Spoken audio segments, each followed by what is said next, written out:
সকাল সকাল রাস্তাতে চলে আসলাম। দেখো রাস্তাতে কেউ নেই, কোনো গাড়ি নেই, কিচ্ছু নেই। কতটা শান্ত স্বভাবে হয়ে আছে রাস্তাটা, কিন্তু একটু পরেই যে গাড়ি ঘোড়া চলা শুরু হবে তখন মনে হবে কি ওই রাস্তাটা প্রচণ্ড ব্যস্ততম একটা রাস্তা। আর এটা হলো এই যে আমবাসা কমলপুরের রোড। আর হ্যাঁ বন্ধুরা, তোমাদের সবাইকে হ্যাপি নিউ ইয়ার, যেটা আমি তোমাদেরকে জানাতে ভুলেই গিয়েছিলাম। যেহেতু আমি ভিডিওটা আজকে আপলোড করেছি এই যে 1 জানুয়ারি, সেহেতু তোমাদের সবাইকে হ্যাপি নিউ ইয়ার। গতকাল রাতে এই যে 2 গাড়ি মাটি এখানে দেখতে পাচ্ছ, এই মাটিগুলো আনা হয়েছে।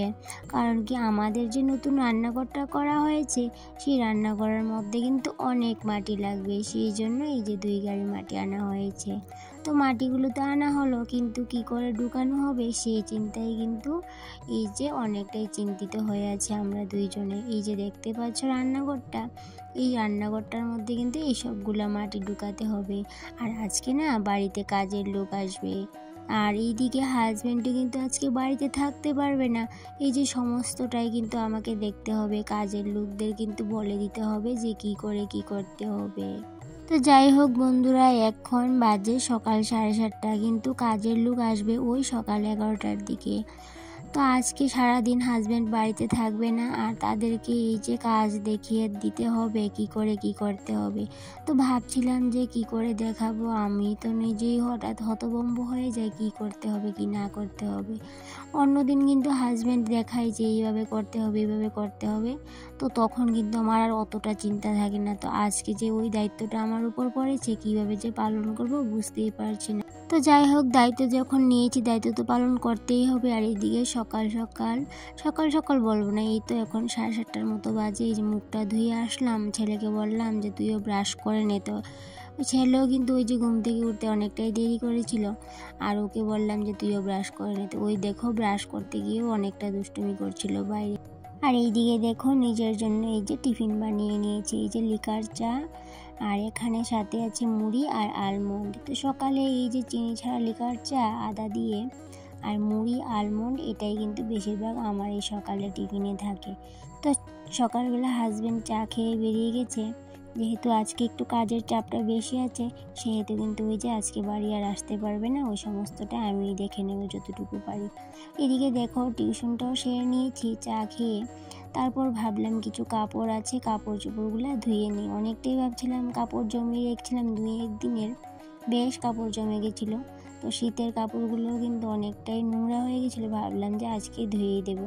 যতই কাজ থাকুক সমস্ত কাজ আজকেই করে নেব, যা হবার হবে। আর শীতের দিনের বেলা কাজ করে কিন্তু একদম কুল কিনারা পাওয়া যায় না। আর এদিকে দেখো কাপড়গুলো একটু নোংরা হওয়াতে আমি এই যে সকালবেলা যেহেতু ঠান্ডা জল, একটু গরম জল দিয়ে জলটাকে কিন্তু ওই যে নর্মাল টেম্পারেচারে নিয়ে এসেছিলাম, তারপরেই কাপড়গুলোকে ভিজিয়েছিলাম। তাইলে কি হয়, ময়লাটা একটু কাটে, তাই জন্য।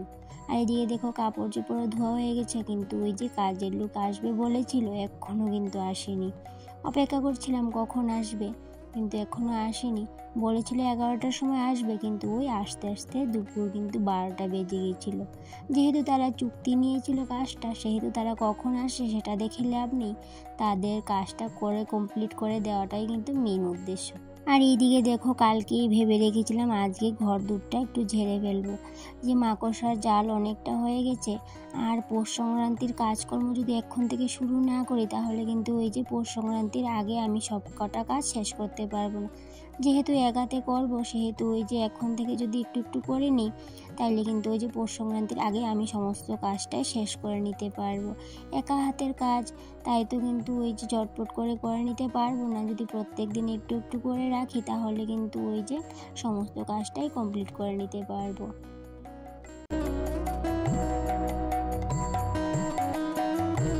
তো এত মাকড়সার জাল হয়েছিল কি বলবো তোমাদের, এখন ভাঙছি ঠিক আছে, কিন্তু ওই যে কালকে দেখবো আবার কিন্তু করে নিয়েছে। কিন্তু কি করব বলো তো, করতে তো হবেই। মাকড়সা কাজ করবে তাদের, আর আমরা কাজ করব আমাদের। মাকড়সা তো মাকড়সার কাজ করবেই, তারা তাদের বাসা বানাবে, আর আমরা কিন্তু তাদের বাসাগুলোকে ভাঙবো। আর এদিকে দেখো ওই যে আমার হ্যাঙ্গিংয়ের ফ্লাওয়ারগুলো, ওইটার এদিকেও কিন্তু মাকড়সা কিন্তু ভালোই জাল বুনেছিল। আমি কিন্তু ওইগুলারও কিন্তু ভেঙে দিয়েছিলাম। আর এদিকে দেখো এই যে ঘর দুয়ার ঝাড়ার পরে কতটা নোংরা হয়েছে, তো ঘর দুয়ারটাও কিন্তু ভালো করে ঝাড়ে নিয়েছি। এবার এই যে বারান্দাটাও কিন্তু ঝাড়ু দিয়ে নিচ্ছি।